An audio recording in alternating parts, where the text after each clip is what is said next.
sejam bem-vindos. Eu sou a Patrícia Vieira e esse é o IC Entrevista. No programa de hoje nós estamos recebendo a Daiana Mourão de Andrade, que é advogada, especialista em compliance contratual. Ela trabalha no escritório Alceu Machado, Sperbi e Bonar Cordeiro. Tudo bem, Daiana? Tudo bem, muito obrigada. Seja bem-vinda. Então hoje a gente vai falar um pouco sobre a responsabilidade dos influenciadores digitais, sobre a publicidade de produtos e serviços que eles divulgam. Daiana, os influenciadores digitais estavam crescendo no Brasil. Com a pandemia, isso foi um boom, cresceu ainda mais. Eles divulgam muitas vezes serviços, muitas vezes produtos que eles ganham, até procedimentos cirúrgicos. Qual a responsabilidade que eles têm sobre essas divulgações, sobre a publicidade de eventuais produtos e serviços? Nós temos um campo jurídico muito vasto para tratarmos sobre essas possibilidades.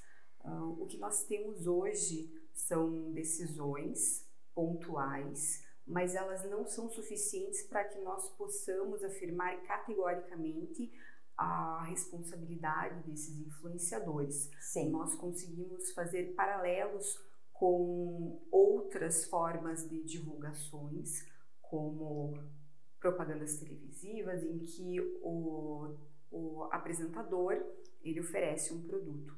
Então, em relação a essa forma de publicidade, nós já temos um panorama mais específico, nós podemos opinar de uma forma mais palpável.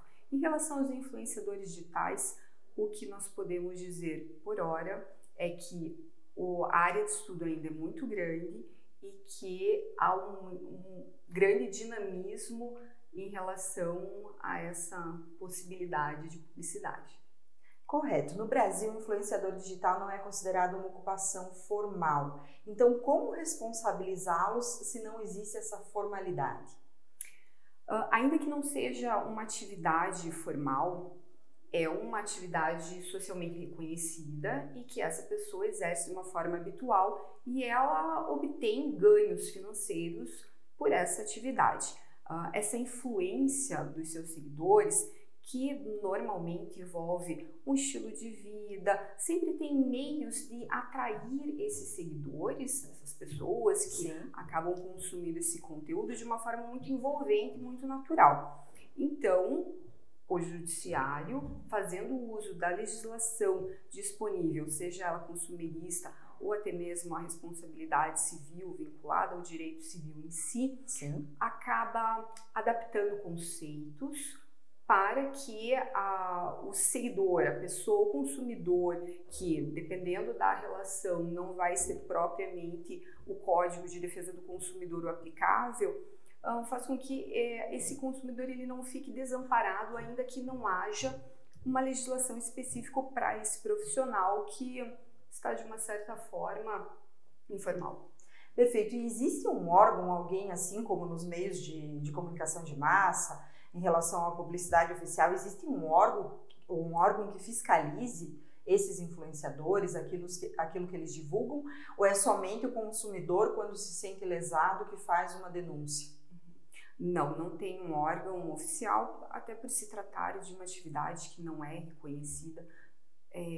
Não existe uma regulamentação e tampouco uma fiscalização. O que acontece é que alguns canais que fiscalizam a publicidade de uma forma geral acaba lançando um olhar sobre essa nova forma de publicidade, até porque com os smartphones e o número crescente de acessos à internet, isso faz com que seja um novo atrativo, um novo ramo, uma nova possibilidade de publicidade.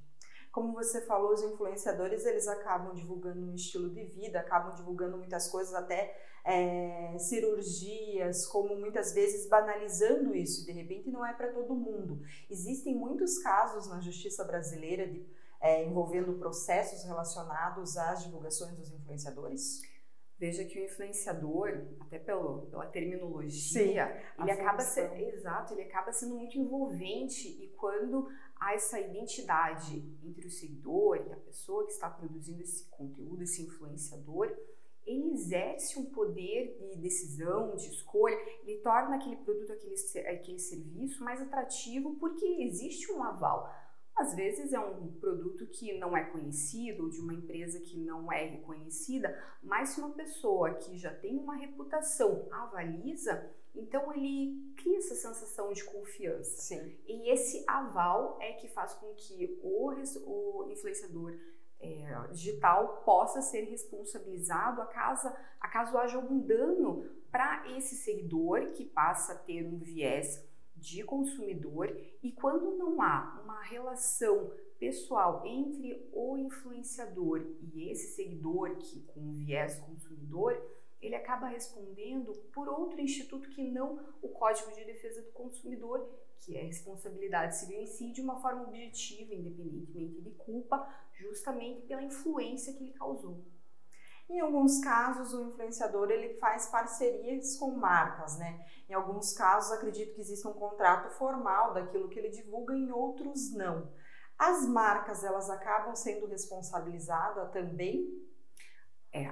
Essas marcas, essas empresas que oferecem os produtos, elas sim, elas são suscetíveis ao Código de Defesa do Consumidor como uma relação tradicional que já é estabelecida não exatamente, mas que os consumidores em geral já têm essa noção muito clara, em que havendo uma prestação de serviço inadequada, um atraso na entrega, ou a qualidade que não atende ao anúncio em si, então já existe um caminho jurídico muito claro.